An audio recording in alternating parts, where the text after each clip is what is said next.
Thanks to all of you that took to Twitter and tweeted your hashtag TLC questions to me.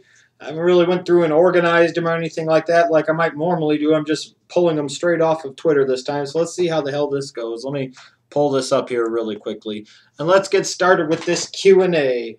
Let's see. The first question comes from K Willis 812. Do you think a chairs match is a dumb match type to have in general? I don't think it's dumb.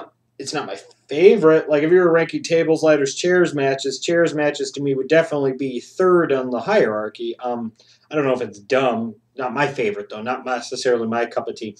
At Anything Goes Show, WWE asked, how do you think WWE will book the 2 3-on-1 handicap matches, and how would you book them?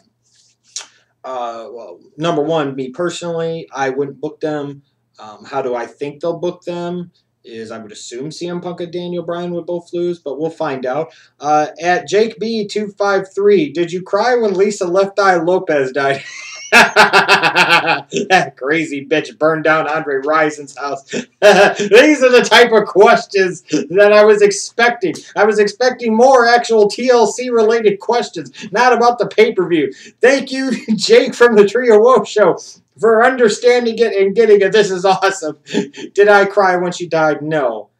She was a psycho, though, man. It's still sad what happened to her, though, because that was awfully young to pass away, you know. At Willie Haywood 3, what's the best and worst TLC matches, and what's the best TLC spots?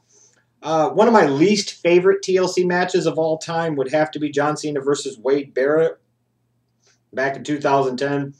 I don't know if it's technically the worst, but one would be one of my least favorite. Obviously, the TLC matches involving the Hardy Boys, Edge and Christian, and the Dudleys would rank very, very highly on the list. At the Iron Man 316, do you think WWE should have kept TLC as just a match rather than a gimmick pay-per-view? You know, frankly, I don't really like the gimmick pay-per-views, especially it seems like this year you've only got one match that has any gimmick pertaining to the name of the pay-per-view at all. I think it was maybe the WWE trying to grasp at straws and say, oh, we go with the gimmicks. The gimmicks work well, so let's make a pay-per-view out of it. You know, I could understand the thought process, but I don't know if it necessarily worked. What will be the reaction when Randy Orton undoubtedly becomes the undisputed, unified WWE champion? You already know that came from Chase Oliver 68. I don't know what the whole reaction will be. Maybe anger, maybe not a lot of surprise. Maybe some people will look at it devil's advocate way and say, oh, it's at least it's not John Cena. The real question you should ask yourself, Chase, is what would the Blue Borton say? What would the Blue Borton say? At D Extreme OTRS FK99, with the amount of tag teams we have in WWE today, should they be put in a ladder match to create some TLC magic? Yeah, why not? Get more guys on the pay-per-view, get more pay-per-view payouts to these performers. Yeah, why not? You can make stars out of those guys. It worked for Edge. It worked for Jeff Hardy. Why not? Your other question, to make the Divas division more interesting, would you book a Divas ladder match at TLC? Ladder match, probably not. Maybe another table match. Maybe you could do a chair match with them. I'm just not sure about a ladder match. At Y2 Jackass, if you were to book TLC, what differences would there be between your card with the current card? Pretty much every match on the card, my man. Pretty much every match on the card. But again, that's just my opinion. My opinion. Heaven forbid I have one. Let's see here. At Bobby Thun Twice, do you think the Dudley Boys should have won a TLC match? Yes. And who was better in TLC, Edge or Jeff Hardy? Jeff Hardy. Not to demean Edge and Christian at all, but let's be honest, it was Jeff Hardy flopping around doing all these ridiculous spots that really made those matches. Edge did some stuff too, but you always felt like the Dudley Boys and the Hardy Boys usually were the ones that put in the work on these matches, and it was Edge and Christian that found a way to always win. Let's see here. At Jamie Ennis NZ, why in the blue fuck is it called TLC when it appears they don't have TLC matches? Great question. His hashtag was also Survivor Series version 2.0. Good question. I mean, what's the point of having a gimmick pay-per-view if only one of the announced matches actually pertains to the gimmick of the pay-per-view? I do agree with that. At Rare Breed RKO 97, how fucking stupid is it for WWE to waste a golden opportunity with Randy Orton and John Cena at TLC and not Mania? I'll be talking about this feud in a couple of days in a video, so I'll give you all my thoughts then, but I will say this. I don't know if it's necessarily a golden opportunity because how many times have we already seen Cena and Orton anyways? But yeah, TLC and not Mania. I got my own thoughts on that, absolutely. At Air 458, I believe that is, yes. How would you book a TLC match between Sin Cara, Rey Mysterio, and Psycho Sid? Well, I take Rey Mysterio out and have it be Sin Cara versus Psycho Sid one-on-one, and there's no booking. Just tell them, hit some spots. Make sure there's a second row spot for Psycho Sid. Maybe have Arn Anderson come running out and have him chase him with scissors. Just have Sin Cara run in place one time. Oh my God. At the Den Sidron. What are your thoughts on all of these gimmick pay-per-views like the TLCs, and would you prefer pay-per-views like Backlash to return? I guess technically Backlash would be classified kind of as a gimmick pay-per-view. You know, I think the gimmick pay-per-views themselves are kind of dumb. However, I get why the WWE did it. I think they maybe did it for the wrong reasons. Maybe the gimmick pay-per-views would be better if they did more to actually book for the gimmick and if they made the pay-per-views better in general. At Mr. Nice Hangover Guy 1, who do you think could work a better TLC match? Edge, Jeff Hardy, or Mankind? Good question. I would have to go with Jeff Hardy. You know, you could say Mankind, well, he'll go up there and da-da-da, but Jeff Hardy's the best high flyer of the three. As a result, I think he could do the most in a TLC environment. Nothing against an Edge or Mankind, because they could obviously do things in that type of environment and tear it up as well. But I would take Jeff Hardy if I was building like an ultimate TLC match, no question about it. And then your other question, what was the first time you saw the TLC match, and how did you feel about it, and what was your favorite TLC match ever? WrestleMania 17, that's still my favorite TLC match of all time.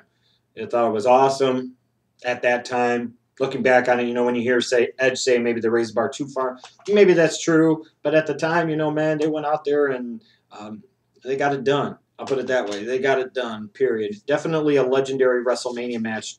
No question about it. At Rusty Gillespie, would you mark out if The Rock returned to TLC this year and rematches Cena with his rematch clause and wins the belt? Oh. It's coming. WrestleMania 30. Third time's the charm, baby. What's the tagline going to be for Cena and Rock 3 at WrestleMania 30? So nice that we did it thrice? I'm just wondering. At Orton G. Armstrong, after the match with Sheamus at TLC 2010, did you think Jomo would have been a world champion in 2011? And should he have been? You would have thought maybe. Should he have been? You would have thought, though, based off of that, you would have thought maybe that he would have been. At Chaz Rules Okay, hey, do you think the PG era has hurt the TLC match? And because of this, do you still get enjoyment out of 2011? No, whoa, I'm totally screwing it up here. Just apologize. It's not letting me. Jeez, Jeff. Okay, let's start over. Chaz Rules Okay. Easy for me to do. Do you think the PG era has hurt the TLC match? And because of this, do you still get enjoyment out of TLC matches? I know what you're hinting at in terms of the blood and everything else. You know, I guess it's one of those things that does hurt the reality aspect of it if they're attempting to get us to suspend disbelief and get us to buy into the real-life consequences of it. If you hit somebody with a chair or throw somebody off of a ladder or hit somebody with a table, you probably would assume at some point in time you would see blood. Has it maybe hurt the matches a little bit? Perhaps. I think it's hurt maybe more so steel cages and Hell in a Cells than it has the TLC matches. At BW Rosas, do you think the WWE should make AJ Lee versus Natty a ladder match or not? If you were going to do it with two divas, those would probably be the two that you could do it with, and you could probably actually have a really good ladder match between those two. Maybe an even better table match, a so-so chair match.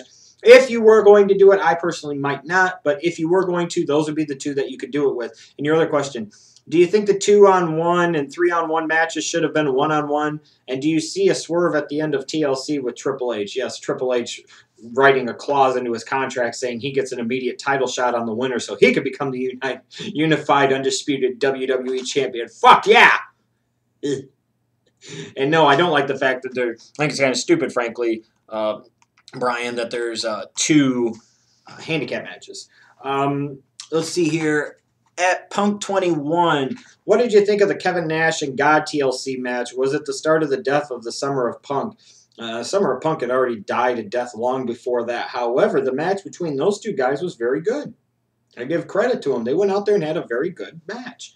At Hayes O'Keefe, which match at TLC are you looking forward to the most?